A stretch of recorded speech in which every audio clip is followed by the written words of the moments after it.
Welcome, everybody. I'm Greg Crawford, and I'm here with my friend Aerin Fogel.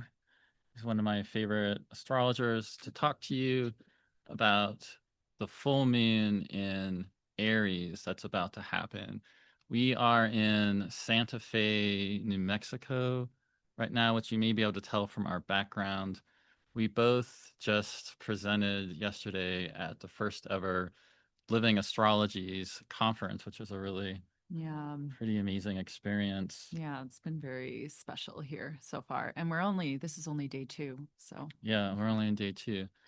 So this full moon is really powerful that we're about to experience. And one thing that's been really interesting gathering with all these astrologers and people that are into astrology is just hearing how many stories about the recent eclipses that people have gone through.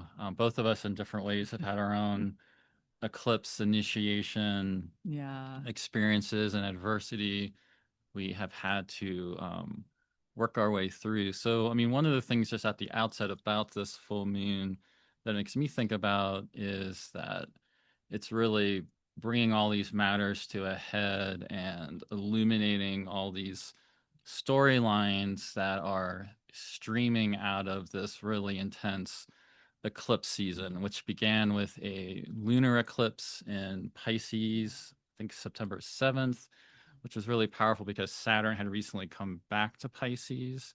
So we're all adjusting to what's it like Saturn changing signs, coming back to Pisces, and we get a lunar eclipse, followed by an extremely powerful solar eclipse in the final degree of Virgo, moving from an opposition with Saturn into an opposition with Neptune.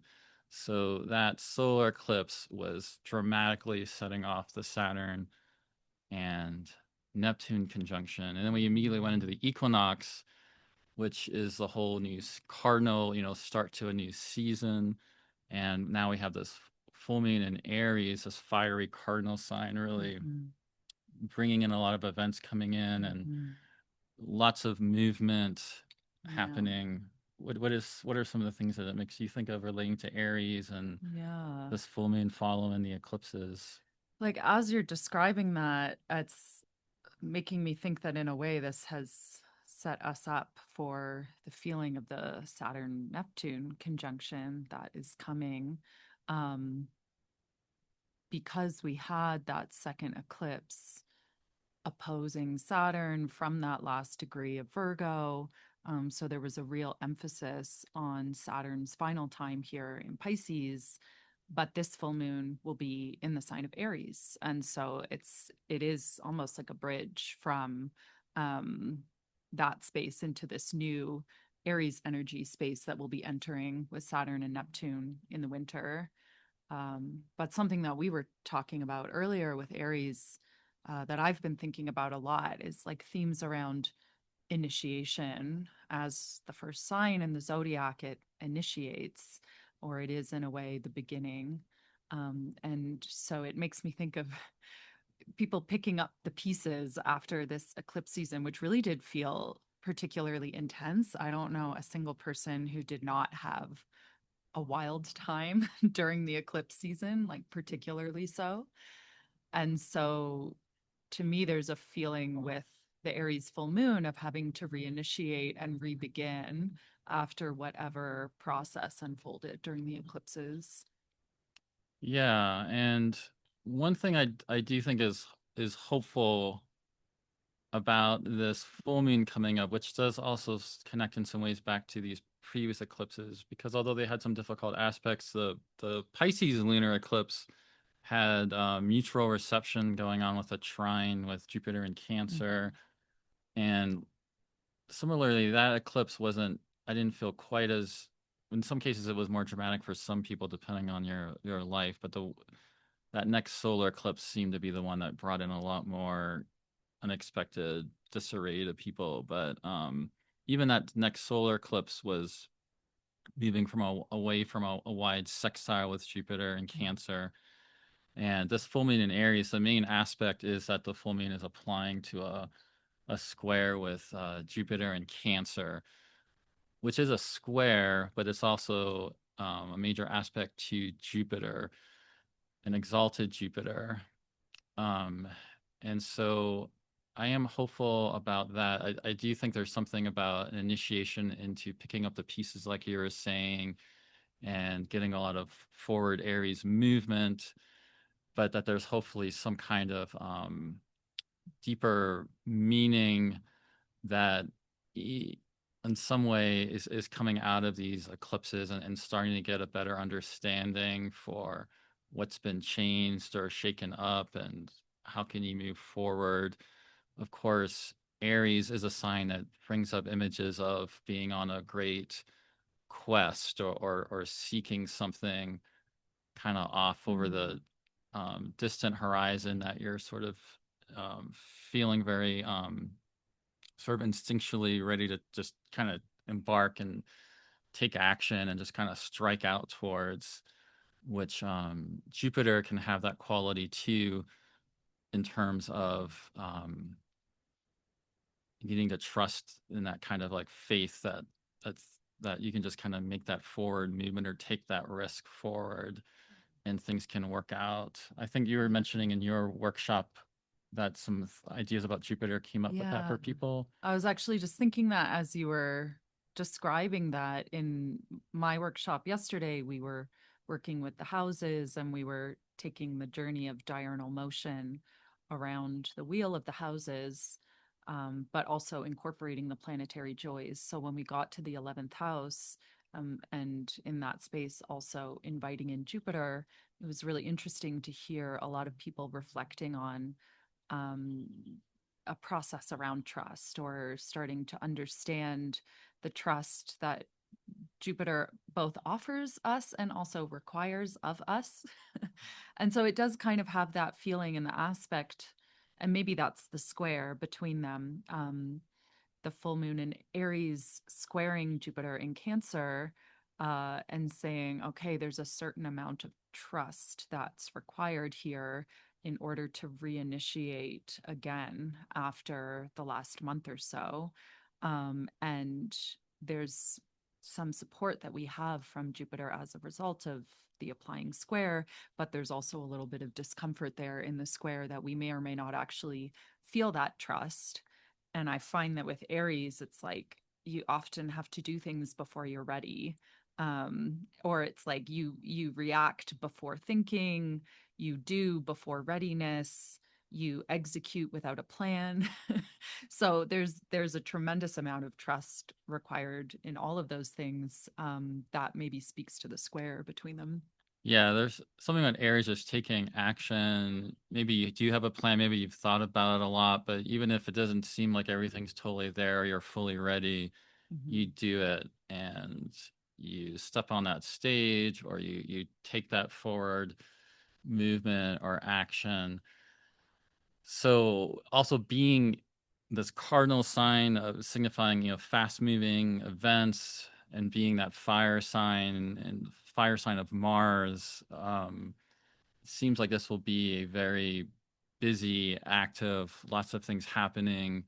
And yeah, even if you feel you're not ready for whatever it is, it's all about stepping in Mm-hmm. and really using that courage of Aries, that Mm-hmm. boldness, that ability to sort of take command or just take leadership, just initiate whatever it is you need to have happen.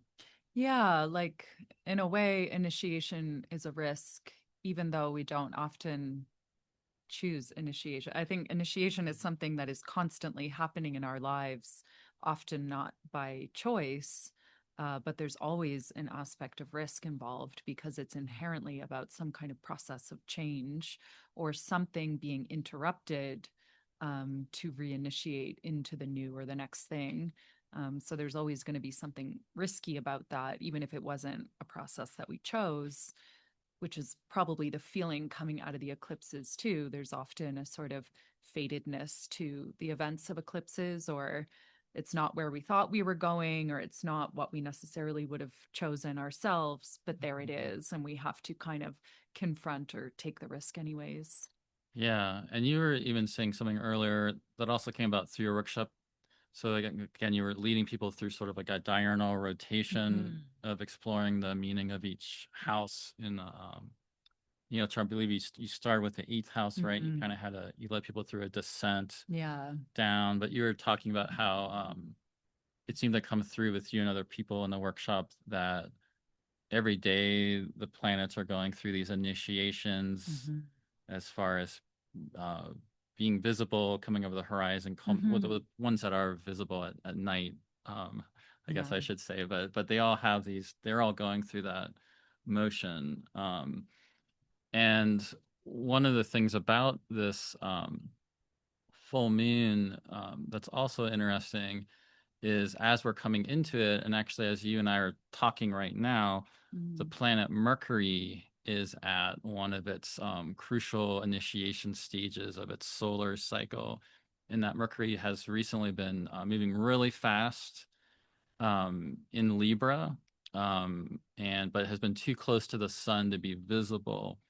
And so, as we are talking today on, I believe, October 3rd, Mercury is just getting to that 15 degrees of separating 15 degrees away from the sun, which is in traditional astrology a sort of idealized zone that once a planet moves 15 degrees away from the sun, it's said to no longer be under the beams of the sun and is symbolically becoming visible and being reborn into the world and taking on this intensified presence and meaning.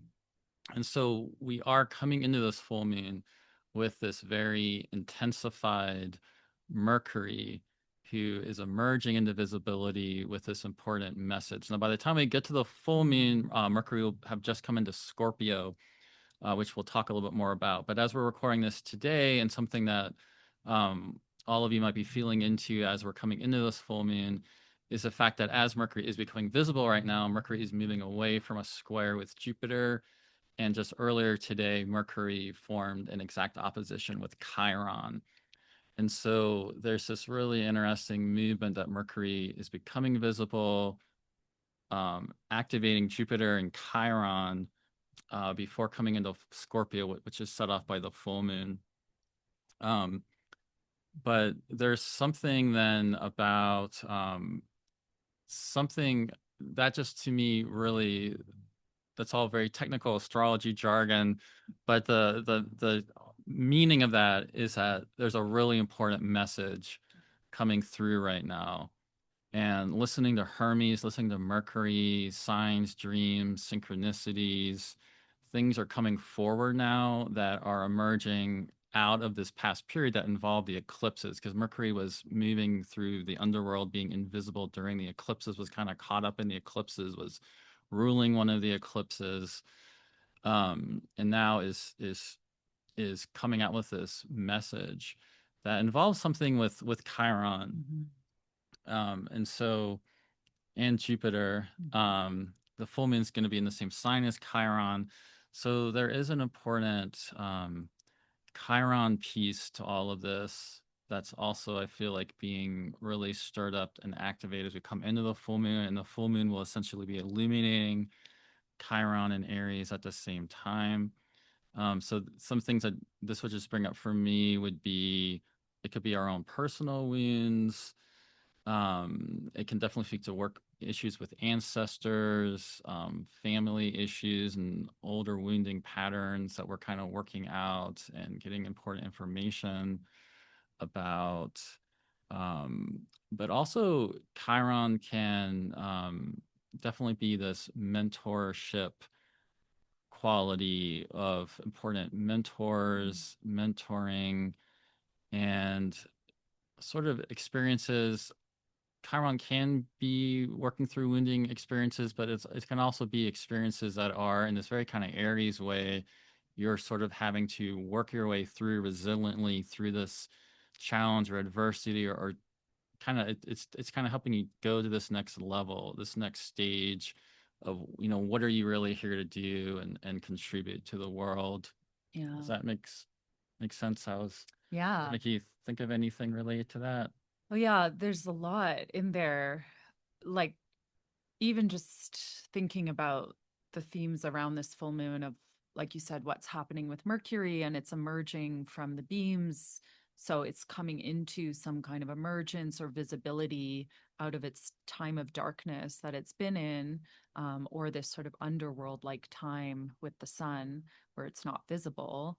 And yeah, that feeling of something emerging around the full moon feels really powerful too, especially in these themes of initiation that we're talking about, where, yeah, if we look at diurnal motion, the sun, moon, and planets take that journey every single day. And so there's always a descent and an invisibilizing, and then a reemergence and a culmination every single day.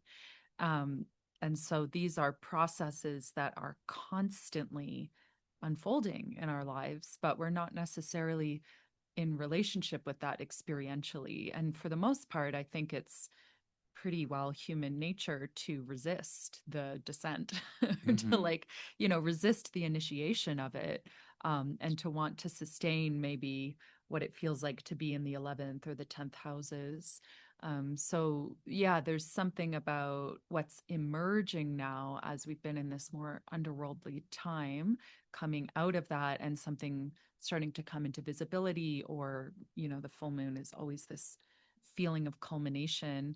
And maybe part of what's culminating or emerging has to do with our wounds, or that sort of Chiron part of us, which I've lately been thinking of as the part of us that's wounded by the heroic, like thinking about Chiron's stories. And he's kind of like a foster dad in a Hmm. way Yeah. to so many heroic figures. And he becomes part of this like early nurturing experience for them that allows them to step into these heroic archetypes. But the thing that wounds him in the end is the heroic archetype and like the execution of this Herculean task. So I've been thinking about Chiron lately as like the way in which our striving for heroic nature kind of wounds us. And I feel like Chiron's time in Aries has really made that very visible in the world in a way, like Herculean efforts becoming something that actually harms us more than it helps us. Yeah, and that also speaks, I think, to how strongly Aries got activated since the end of May, once Saturn came into Aries and joined Neptune in Aries, and we already had Chiron in Aries, but we all got this sort of big movement of Aries in our personal lives. Mm-hmm. Collectively, we're certainly seeing that going on all around the world right Mm-hmm. now, with a lot of trauma and wounding related to various versions of the heroic, and how that's being enacted in the world. And Saturn's already come back into Pisces. Neptune's still in Aries, so later in October we'll come back to Pisces. But we're getting something about Aries really activated here. And like you said, it has so much to do with Chiron. And so this chart is showing what I was just talking about, which is that today, as we're recording this, we had an exact opposition between Mercury with Chiron. You can see they're in this forming a T square. They're opposite. They're both forming square aspects of Jupiter and Cancer, while Mercury is separating away from the sun. And this certainly can speak to lots of collective wounds of the heroic. One thing this makes me think about is being in Santa Fe um, with some other astrologers, and we were hanging out at a cafe as right before the Living Astrology's conference began, and somebody pointed out how overlooking us in this cafe was this hill of the martyrs, where there was this big cross on a hill, and I didn't know what it was. And so somebody looked it up, and it was actually um, a monument to, I believe, Franciscan friars, but perhaps other people as well, who were part of the colonizers of Santa Fe, who were killed as part of the Pueblo revolts that happened in, I believe, if I'm remembering correctly, it was the year 1680. And so I just being an astrologer amongst other astrologers, I was curious to like look up what was going on astrologically during the Pueblo Revolt. Mm.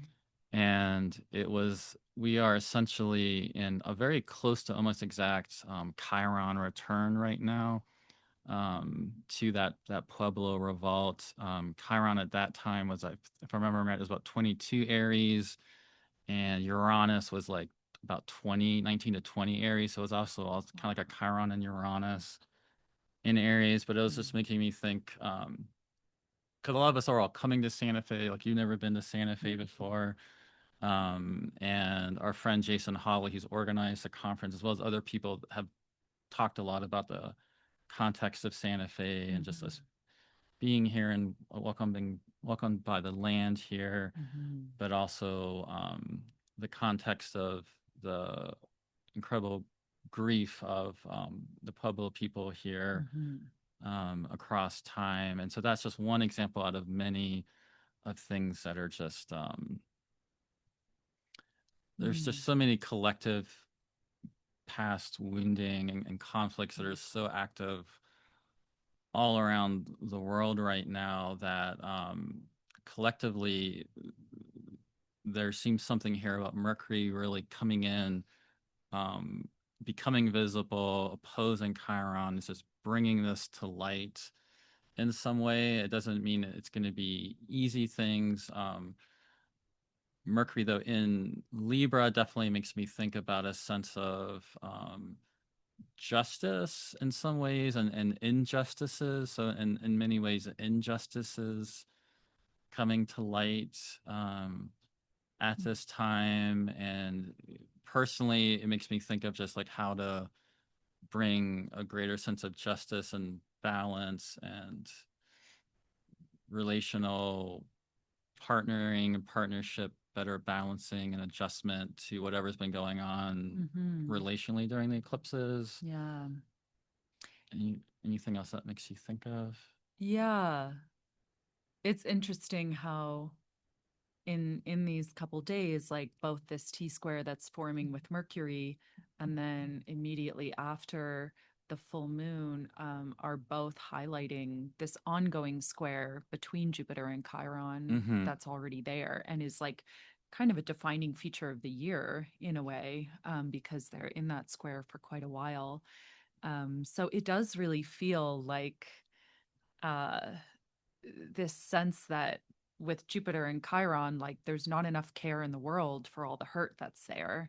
And that both Mercury in Libra and the full moon are trying to illuminate or bring something into emergence around that, um, to expose the need for care or the need to be addressing the wounds that are there. Mm-hmm. And I like that you brought that piece in because, as far as Aries is concerned, like revolution is one response to that. Mm-hmm. You know, revolution is a vital initiation, against something or in response to the need for change or the need Mm-hmm. for something to shift.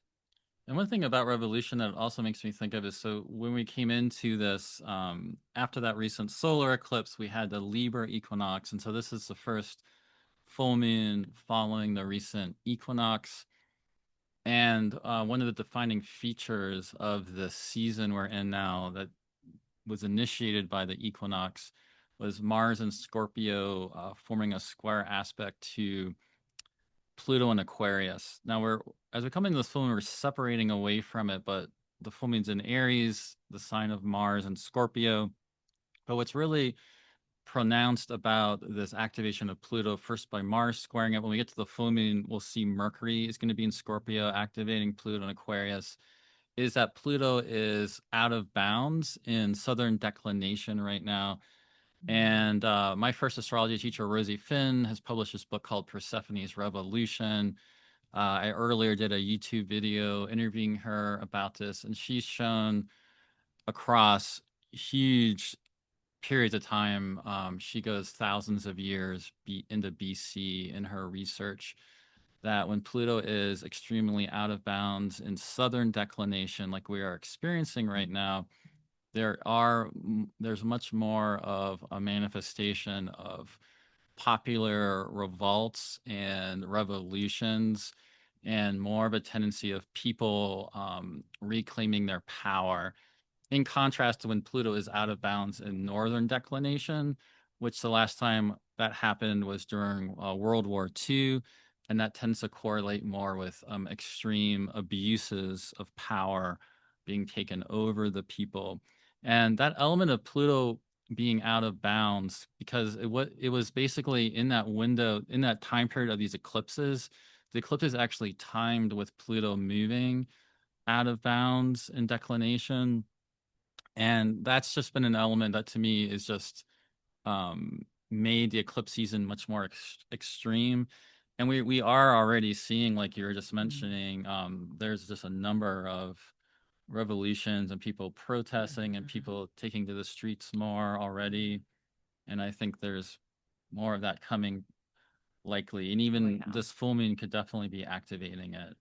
Yeah, I think so, and I hope so. And I it's been interesting. Like I watched your video with Rosie, and um it was so beautiful to hear all the work that she's been doing. And I haven't read her book yet, but I've seen a couple other talks that she's done with like exceedingly detailed historical research over such a long period of time.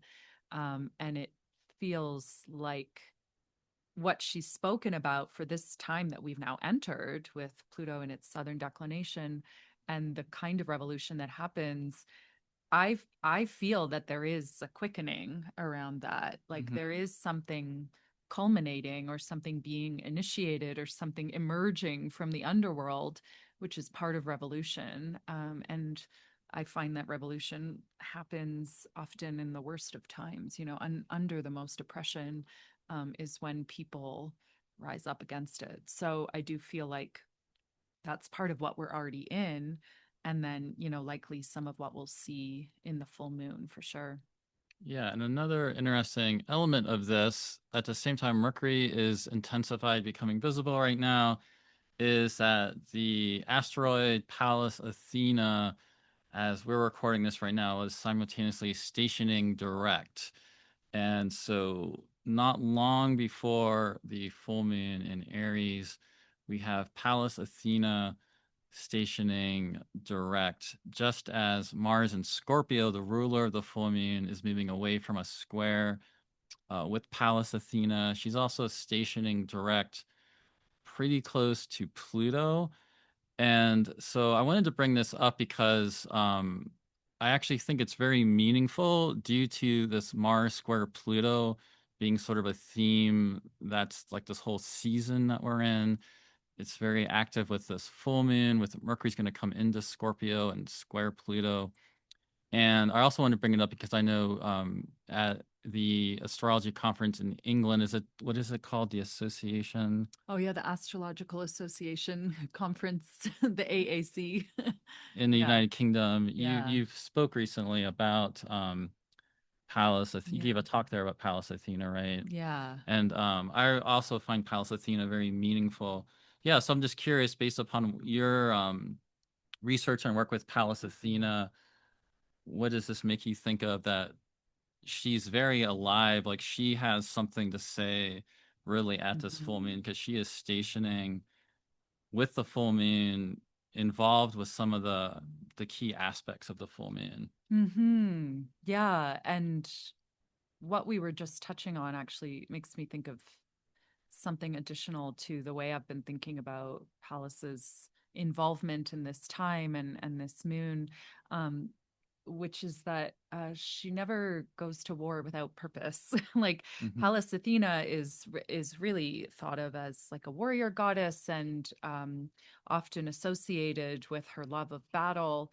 But if you really look to her stories, it's very strategic, and so a lot of her stories actually have to do with reparation and the ending of conflict, if it serves some greater purpose. Or she will happily waltz into battle if that serves some greater purpose. So it's always um, the willingness to conflict when it serves some kind of larger moral or ethical purpose or value.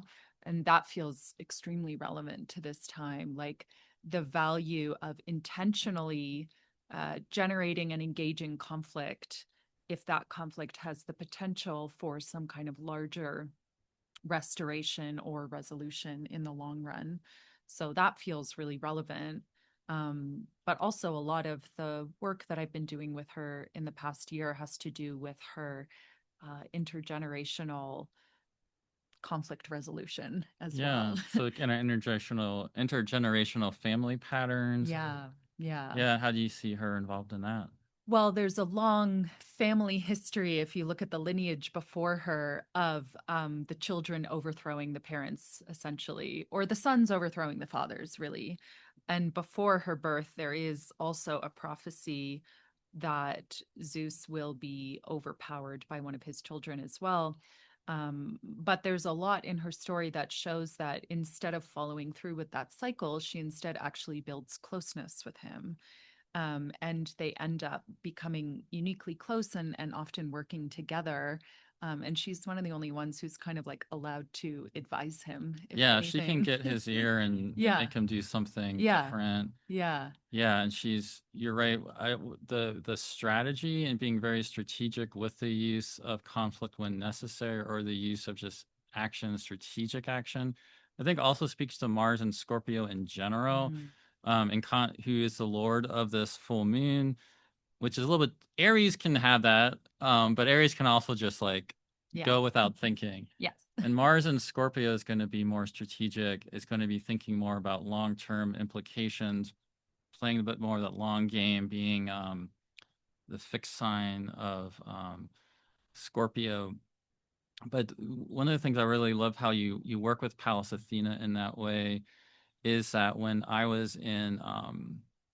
went through the ancestral medicine course that Daniel Foors Mm.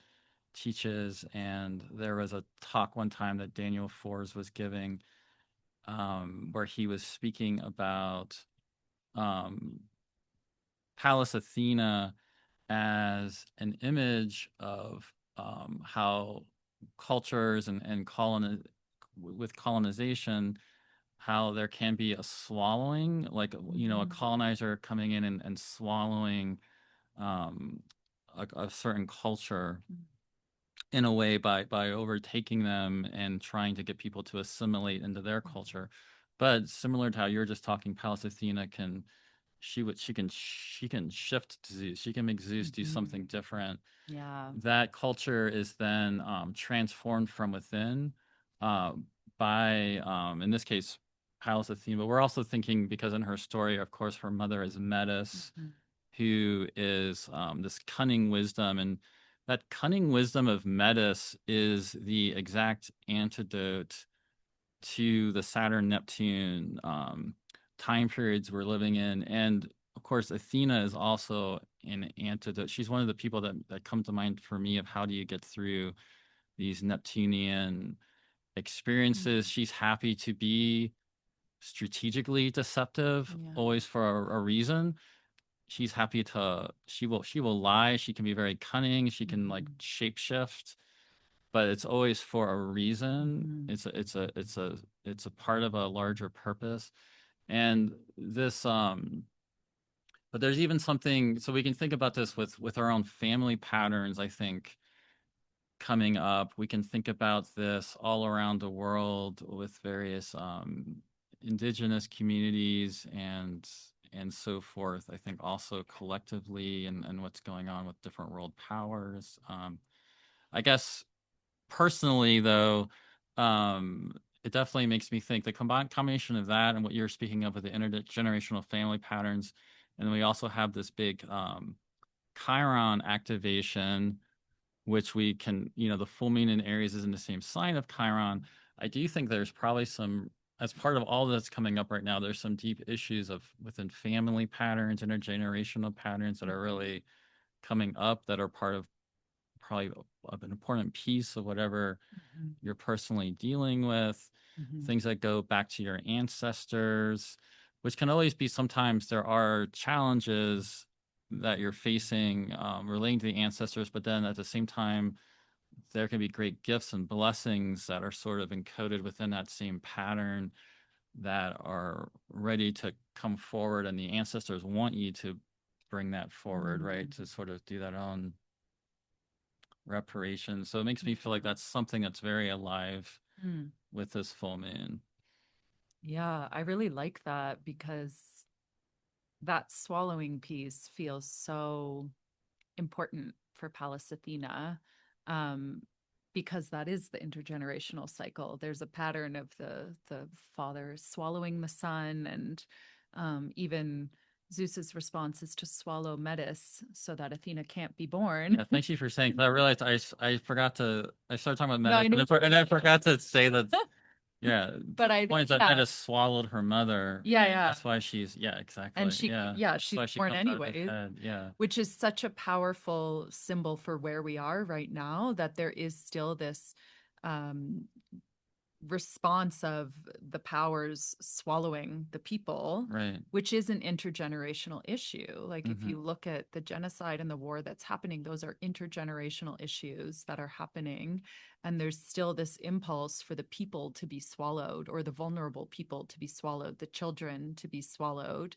And so Pallas Athena is kind of a incredible response to that, because she springs forth anyways, and she cannot be swallowed. But I think some of the why of that, if we're not looking at it in like a logical way, is because of her strategy. That Unlike her brother Mars, she's not just war for the sake of war, conflict for the sake of conflict, Mm-hmm. but there's a real intentionality to the way that she moves, like you're saying, and the willingness to maybe do something subversive if it does serve a higher function. And I think that that maybe speaks to the quality of the revolution that's needed right now. Mm-hmm. Yes, taking to the streets, but also what is the strategy behind it? And then in our individual intergenerational experiences, like, how are we strategically working with where the wounds of our families live in ourselves, and how we're acting those out in the world as well. Yeah, absolutely. As well as any other internal pattern and how that's coming out. And that's something that those internal patterns, this can be everything from we might project on other people, or patterns that we kind of have within ourselves that we're like enacting. They can definitely come from family patterns. I think that's also, we can also see that with this full moon being in the sign of Mars and Scorpio, with Mercury having just entered Scorpio, applying to a square with Pluto. I don't have Pallas Athena on this chart, but she's there too. So Mercury is Mm-hmm. just coming into Scorpio, activating this Pluto Pallas Athena piece we are just talking about. We're now going to have this extended time of Mercury being in Scorpio with Mars and Scorpio. Again, Mercury just becoming visible, and freshly entering Scorpio, which again makes me think about the strategic action, like you're talking about, the square to Pluto, bringing up big issues of power and empowerment and disempowerment, and how a lot of violence and conflict comes out of that sense of whether it's being swallowed or disempowered, or seeking vengeance, seeking retribution, um, or just your own wound. Acting with the full moon in Chiron, I think there's an importance of being aware of your own wounding and wounds, and how things might get activated or triggered, and then that might get then enacted in your life in other ways, or Mm-hmm. perpetuating certain patterns. But things can also really be coming to light with this full moon. So I think there could be a real awareness of a lot of these deeper patterns going on with this. Mm. Yeah, that's a nice way of kind of bringing it back, because perhaps some of the Pallas Athena type strategy is that a lot of this does also lie in our individual work. And we're in a very intense time in the world that requires us to take tangible action in the world. Mhm. And also, I think the full moon in Aries and Chiron's long journey through Aries as well tells us that it's absolutely essential for that work to be about ourselves as well. that if we're out there taking action, but there's all kinds of activated stuff within us that we don't know about, that we're not responsible for, that we're not accountable for, we're just still causing more pain in the Mm-hmm. end. So we do need both. And I think Mm-hmm. that the full moon in Aries is always about the self or something about our individual experience. So it's speaking to that too. Like the personal wound must be addressed as well as the collective wound. Yeah, and then there's another aspect we haven't spoken about that I think was relating to what you're speaking about is so the full moon is not making an aspect to Saturn. It's not really making an aspect to Venus or even Mars. It's really just applying to Jupiter. But Mm. um, Venus at this full moon is moving away from this recent conjunction with the south node of the moon in Virgo, which has been very powerful, I think, and moving into this potentially really supportive in some ways sextile aspect with Jupiter in Cancer, but she's also heading towards this opposition with Saturn that's going to be coming in the after this full moon. But that activation with opposition with Saturn and Venus, I think, is actually part of this full moon. Yet Mm. Jupiter is interceding. Jupiter is coming in this sextile. Venus in her fall in Virgo is a place, it's a sign that brings, lays Venus low. She's brought down in some ways. She's not lifted up into these exalted heights. But there, that Virgo combination, especially being recently with the South Node, it's really been speaking to me a lot about discrimination in a discernment way, not as far as an oppressive way with other people, just like discerning, critiquing things, noticing what's not working, perhaps being able to let go or release things that haven't been working, but also in this sort of like Virgo grain way, kind of threshing the grain, getting down to more like the essential of what you're here to do with your work, maybe getting a little more focused on that, letting go of the rest. But there's like a deeper meaning with the sextile with Jupiter, yet tension with Saturn. So Mhm. it's not this combination here that's like do whatever you want. It's being very strategic within the limits of your situation. And what can you do with the limits of your situation? And what can you do really creatively with that, whatever it is for you? Yeah, that's so interesting because it's making me think back to the Venus Jupiter conjunction from the summer, which many astrologers were so bothered by the fact that that coincided with the Mars Saturn opposition. And so here Venus is coming into this opening sextile with Jupiter in their synodic cycle. So it's like, oh, here we get another lovely aspect between Venus and Jupiter. Yes, Venus is in its fall, but it does have triplicity there. There's still some strength to Right, Venus there in is the for sign of sure. Virgo. But there's Saturn in the way again, which does feel like a kind of get real mentality Mm-hmm. of what this time is about. Maybe the lushness of Venus and Jupiter in the year of 2025 is something that needs to be much more about our tangible work and creation in our care based presence in the world, like Saturn having us confront realities that perhaps in another time, a Venus Jupiter conjunction or this nice sextile that they're opening into might be about our own personal pleasure and enjoyment and just kind of having a nice time.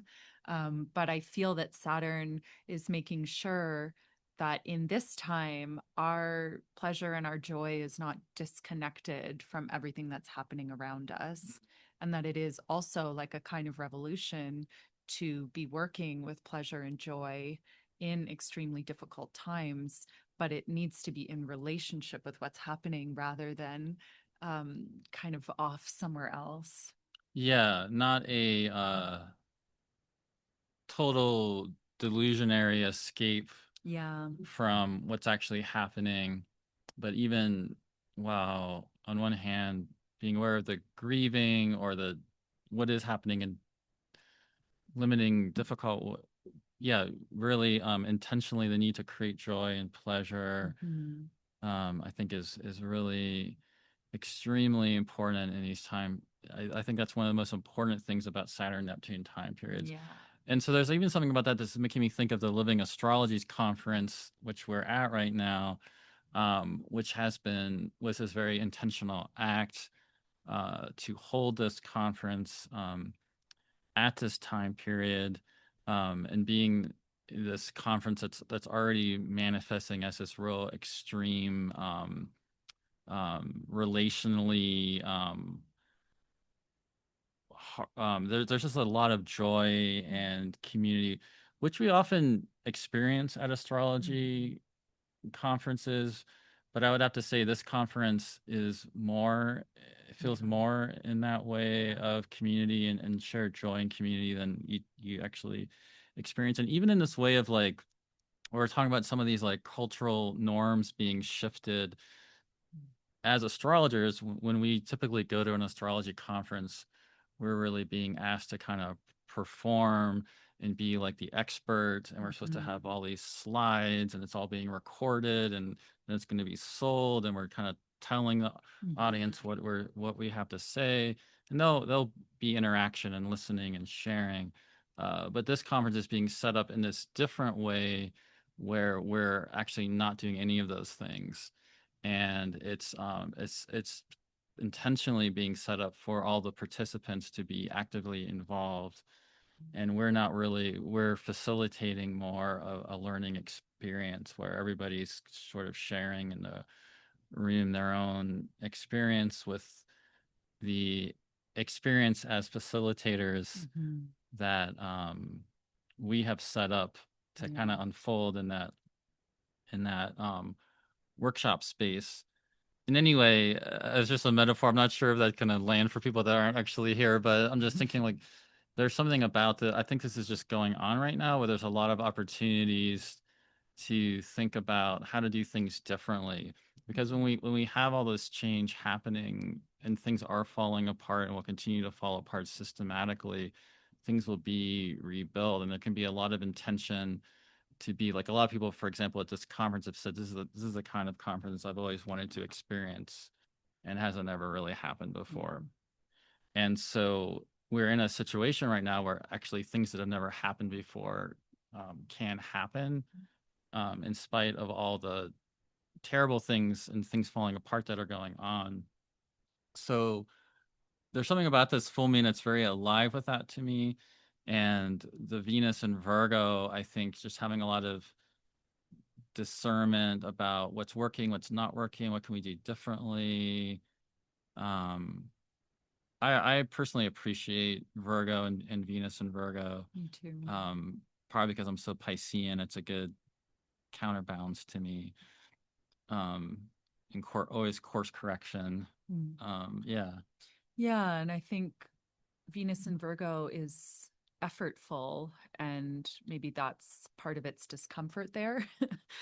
Venus is not necessarily the planet that wants to be efforting, but in the case of this conference, like you were saying, there's a tremendous effort involved in bringing it to fruition, and lots of certainly work from involved. tremendous amount of Lots of work. people. Yeah, Yeah, and a lot of that is from Jason because he's been personally doing that work. But we heard from Tom Brady yesterday, who's an elder in this community, and he was sharing with us about a conference that happened here in Santa Fe in the early 80s that was an experiential astrology, maybe not a conference, it was an event that happened. experiential astrology event. Yeah. Yeah, And at that time, they were dreaming together about the possibility of something like what we're doing now. And to me, like that's Venus and Virgo touching the South Node, there's there's something almost fated about us being here in this way, coming out of this dream that was formed, decades ago now. But there's been a tremendous amount of effort between then and now for this to come to fruition. And something that we talked about in my workshop yesterday is also that what we're doing here is extremely joyful and beautiful and wonderful for us to all be experiencing, but it's effortful in terms of what a lot of people here are carrying for their communities and the kind of work that they're doing back home.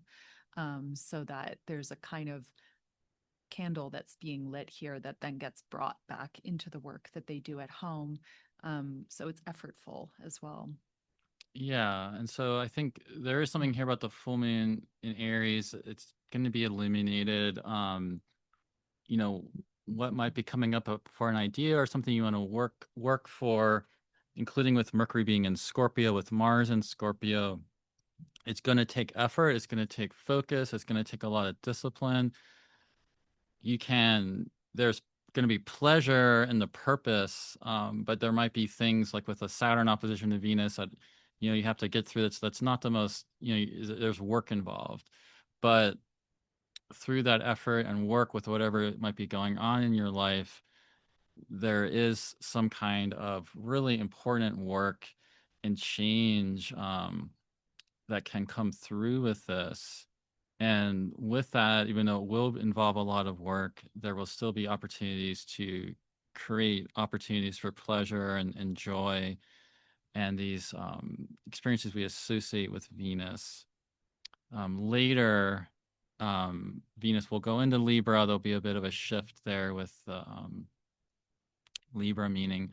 But with that work, I mean, one of the things about this full moon I think that's really important is again Mercury coming into Scorpio, being in the same sign as Mars, and they're going to spend this extended period of time together in Scorpio as well as in Sagittarius. But we really have this Mercury, Mars, and Scorpio time period coming in strong right here that this full moon is illuminating.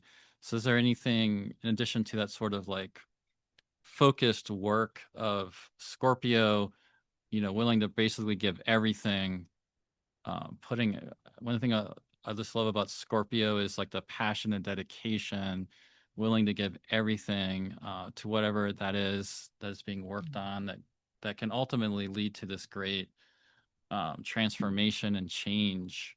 But yeah, is there anything about Mercury and Mars together in Scorpio that it makes you think of you'd want to? Yeah, I feel like this conversation has given me a bunch of new thoughts about it because perhaps Mercury entering Scorpio and beginning this long, slow, co-presence or like conjunction with Mars is the strategy. Mm, I have several Mercury and Scorpio people that I love in my life, and they do not do anything without contemplating, strategizing, deep thinking about something for a long, long, long period of time. hmm. So Mars might be the action that's taken, but I feel like it's really being fed by this conjunction to Mercury, so that by the time Mars acts, there's been a lot of long, slow, deep thought that's taken place before that, which might be offering some strength to Mars and Scorpio there, that like, the arrow flies straight to its mark by the time you let it loose. Yeah, that's a great way to think about it. And also being in Scorpio, so they'll be together for a while. They will eventually form a conjunction on October 20th. You can see just at the very end of this lunar cycle. So this will be shortly before the next new moon in Libra, but it will be at the end of the waning half of the lunar cycle that this full moon in Aries is illuminating. They're going to come together at about 19 to 20 degrees of Scorpio, which is meaning that they're also moving. They're going to come together and then move into this grand water trine or watery triangle with Jupiter in Cancer and Saturn retrograde in Pisces, um, which really has a lot of force and creative potency um, involved in this. Um, I like Mars, Mercury together for that thing you were exactly talking about how to like really, what is it that you really want to work on, build, focus on, and having that Scorpio drive and strategy and focalizing ability to really make it happen. And this water trine period, this is like singling this whole period of time in the next couple of months where we're going to repeatedly get these water trines activated with Scorpio placements and Jupiter and Saturn. But yeah, is there anything more about that that makes just kind of seeing where we're going with this into this water trine that it makes you think of? Yeah, maybe that strategy can't be rushed. Yeah. Mm-hmm. Because there is a several month long process unfolding here with the Mercury Mars story. And like you said, there's going to be a series of grand trines that are activated because Jupiter and Saturn are in that ongoing trine for a few Mm-hmm. months.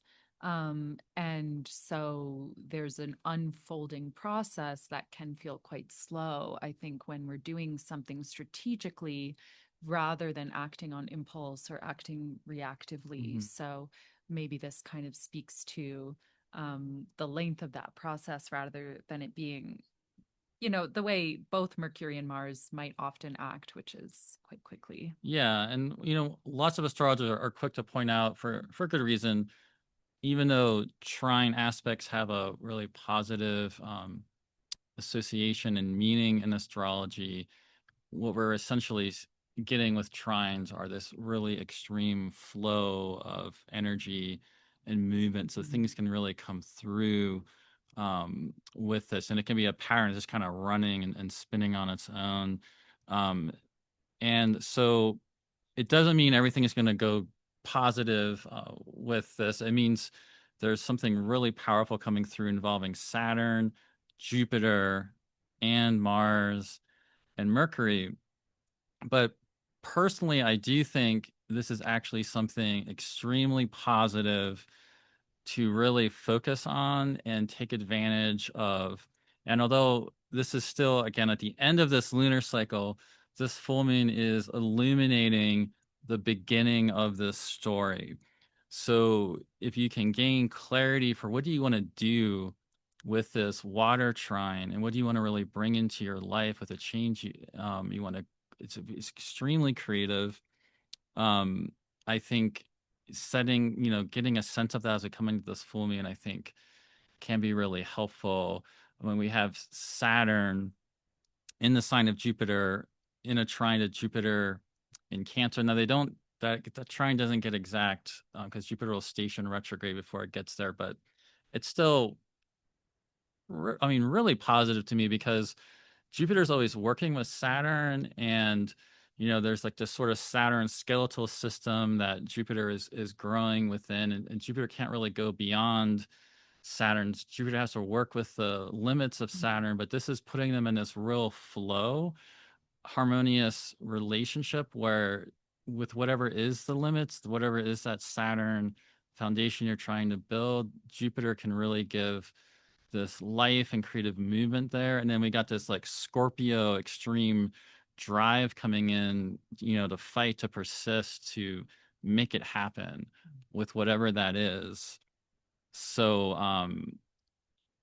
yeah, I'm personally excited about these water trines coming. Yeah. Yeah, I feel the same way. And like you said, I don't really subscribe to the camp that like sextiles and trines are always good. We were talking about intergenerational stuff earlier, and I do a lot of family chart readings, particularly looking at synodic cycles. And what I often see is that sextiles and trines indicate the continuity of something, but it's like Hmm. the continuity of what, that's not necessarily a subjectively good thing. You could have a stuck pattern just Yeah. keeps running Yeah, and there's a little bit of perpetuating things. itself. Yeah, Yeah. family patterns, a lot of family patterns we do not want to keep repeating.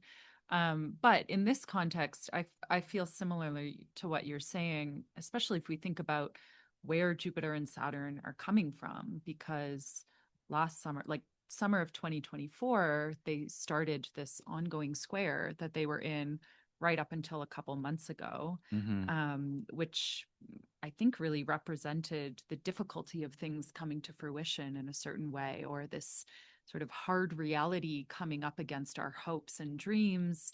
And then, yeah, the nuts and bolts of things not letting us really bring things to fruition. So for me, these ongoing trines that are happening now, and then the grand trine of things moving into Scorpio and starting to activate Jupiter and Saturn in a different way might represent that there's finally a kind of breaking of the dam, or like an opening of ease and flow of the themes that have been so stuck over the last year.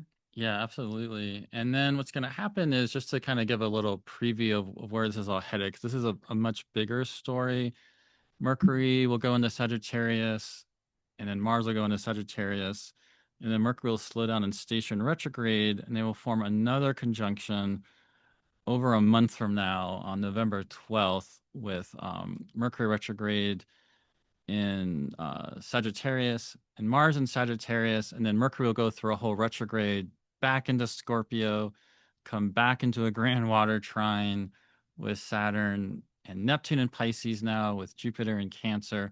Eventually, Mercury will station direct and come forward again. And on January 18th of next year, we will finally get this third and final conjunction between them in Capricorn. So there, I mean, there's something that might even be playing out for a long time relating to what's getting activated here. But in terms of more relevant is the fact that, there's a really long Mercury and Scorpio story starting up right now, because, once Mercury goes into Sagittarius in November, Mercury's going to be coming back to Scorpio. I know we were talking earlier, and you had some thoughts about just this like moving into this fire Mm-hmm. and then coming back to water that Mercury will end up doing. That Yeah. is there anything you want to say about that? Yeah, I mean, that's been a theme of the Mercury retrogrades through the year, is like starting in a fire sign and then retrograding back into a water sign, which really brings to mind some of the conversation around strategy that we were just having. Because with fire signs, we react before we've thought things through. And that's also the beauty of fire, is sometimes, we go with our gut, we go with our instinct, we respond. And I think particularly Mercury starting in Sag and moving back into Scorpio might represent a way in which we're getting ahead of ourselves first and have to go back and fill in some of the details later. With Sag, there's always like a getting ahead of ourselves, and Scorpio is extremely detail oriented. So it's kind of interesting, these three conjunctions that they're making. Maybe we start with something strategic, we start to get ahead of ourselves, and then by the time they finally meet again in Capricorn, we're back to some kind of more definitive strategy that we're ready to enact. Hmm. Yeah, that all makes a lot of sense. And so main thing with this, this is not going on really at this full moon, but when we go back to just what's going on at this full moon, Mercury has just come into Scorpio. And so it's just a time to really pay attention to. There's no way for us to know where all the things are going to be going and how it's going to all play out with these Mercury Mars activations coming, as well as the long time that Mercury will end up spending in Scorpio due to coming back later, retrograde, and coming forward again. But it just means that I just makes me think, like, just really what's going on right now, what's starting to develop right now out of this eclipse season that we've been in, is just extremely powerful, and to just try to use the way what's being illuminated here to your best advantage, Mm-hmm. um, with how to make adjustments to it. And so, not just because of this long period of Mercury and Scorpio that we're going to have coming up, just with how monumental the major change inducing astrological patterns that have been playing out, thanks to Saturn and Neptune, thanks to Pluto and Aquarius, with Neptune and Aries and Uranus and Gemini, and how that was all set off extremely by these recent eclipses.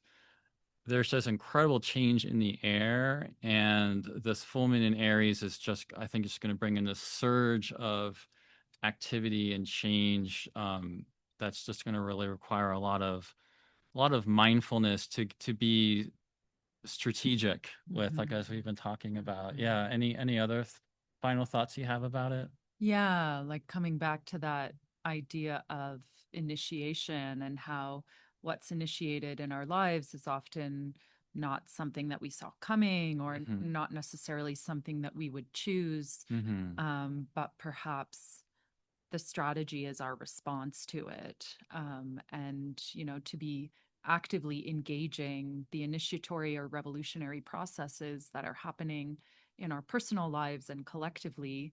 Um, but what we do have control and agency over is the way that we're working with it, which is Hmm. in that strategy we were talking about. Yeah, and the way that we respond. And again, in this Aries way, it is about showing up. And I think with the square to Jupiter and Cancer, we talked about earlier, showing up with care and commitment and dedication to what you really want to see show up with all the change that's happening. Mm-hmm. And like we've also talked about at times needing to be strategic and fighting for what truly matters to you. So I will put links below to how you can contact Aerin and work with her, or get to become more familiar with her work in case you are not already. Is there anything about your work or what you have coming up that you'd like to share with people? I'm kind of at the end of a bunch of things. So, uh, nothing that I can yet announce that's immediately coming up. I'll be doing a lunch lecture at UAC, so Okay, great. that's a little bit far off, but that will happen. And I will be announcing some springtime workshops soon, but I haven't done that yet. So you can, of course, sign up for my mailing list if you want to hear about that. Or I'll be posting it on social media if you want to follow me there. Yeah, awesome. And I will also be speaking at UAC. And so registration for UAC is open. That's happening a year from now in September of 2026. But if you want to go to that conference, it's a good time to get your ticket and try to get a hotel spot before they're all gone. It's gonna be a very exciting conference. It's the biggest astrological conference that really happens. And as for myself, my books for astrology consultations will be open for the second half of October. So I'll put a link below for that. Anybody interested in working with me? I also have my Patreon community. I'll put a link below for that. And I will also be teaching a course on zodiacal releasing for Kepler College that will be beginning on October 25th. And so I will also put a link below to that zodiacal releasing course in case you'd like to learn more about zodiacal releasing with me. Well, thank you, Aerin, for being here with me. Yeah, thank you for having me. It's like such a nice conversation that moved through so many angles. Yeah, awesome. Well, best of luck to all of you with this full moon in Aries. May you all have the courage and boldness of the ram Mm. as your ally with Yeah. whatever is coming your way.